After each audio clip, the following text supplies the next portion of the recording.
آداب عرض۔ آج 25 جولائی 2025 کی تاریخ ہے اور جمعہ کا دن ہے۔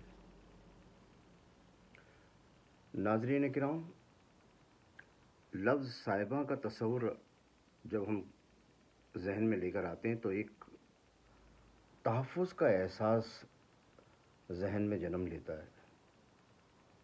ایسا صاحبہ جو آپ پر آنے والی ہر مصیبت کے سامنے ڈھال بن جائے، اور قائد تحریک جناب الطاف حسین بھائی بھی پاکستان کے مظلوم عوام کے لیے ایک صاحبہ کی حیثیت رکھتے ہیں۔ ایسا صاحبہ کہ جب کراچی کے عوام پر ریاستی مظالم ڈھائے جائیں تو قائد تحریک جناب الطاف حسین بھائی ایک مضبوط ڈھال بن کر ان مظالم کو روکتے رہے ہیں۔ کراچی کے شہریوں پر سرکاری ملازمتوں کے دروازے بند کیے جائیں تو قائد تحریک جناب الطاف حسین بھائی اس ظلم اور ناانصافی کے خلاف آہنی دیوار بن جاتے ہیں۔ جب کراچی اور سندھ کے دیگر شہری علاقوں کے عوام کو سیاسی، معاشی، تعلیمی اور جسمانی قتل عام کا نشانہ بنایا جائے تو قائد تحریک جناب الطاف حسین بھائی اس ظلم، جبر، ناانصافی اور زیادتی کے خلاف ایک مضبوط اور توانا آواز بن کر سامنے آتے رہے ہیں۔ آج آئی چندری گڑھ روڈ پر قائم سی ٹی او کمپاؤنڈ، جہاں پی ٹی سی ایل کے سرکاری ملازمین رہائش پذیر ہیں اپنے خاندان سمیت، ان خاندانوں کو جبری بے دخل کیا جا رہا ہے۔ اور اس سے پہلے گارڈن کا علاقہ ہو، لائنز ایریا کا علاقہ ہو، نارتھ کراچی، نیو کراچی کا علاقہ ہو،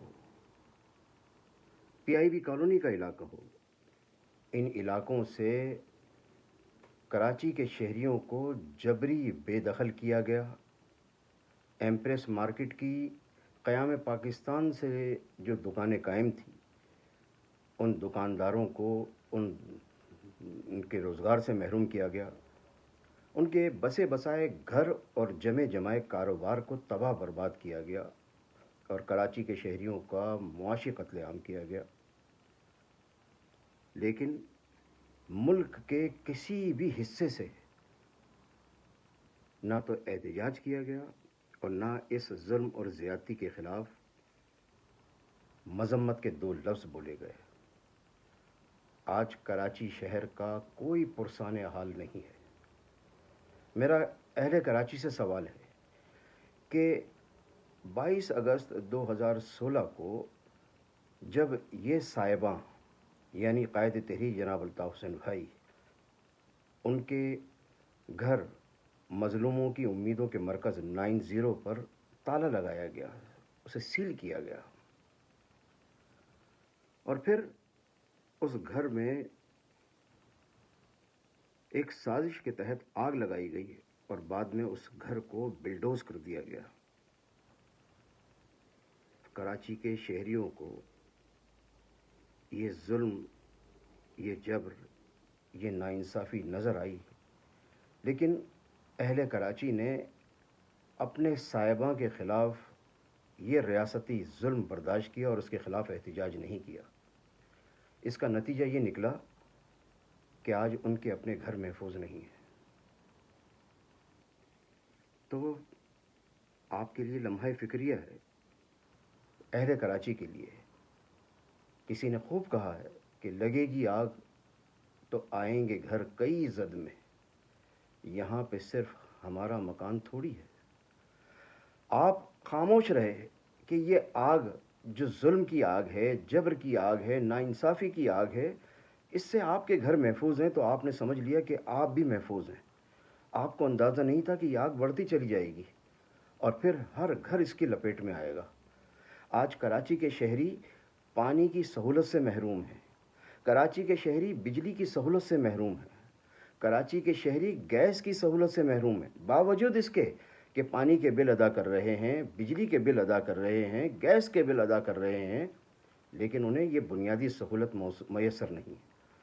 کراچی کی سڑکیں تباہی کا شکار ہے، کھنڈر، پورا شہر کھنڈر بنا دیا گیا۔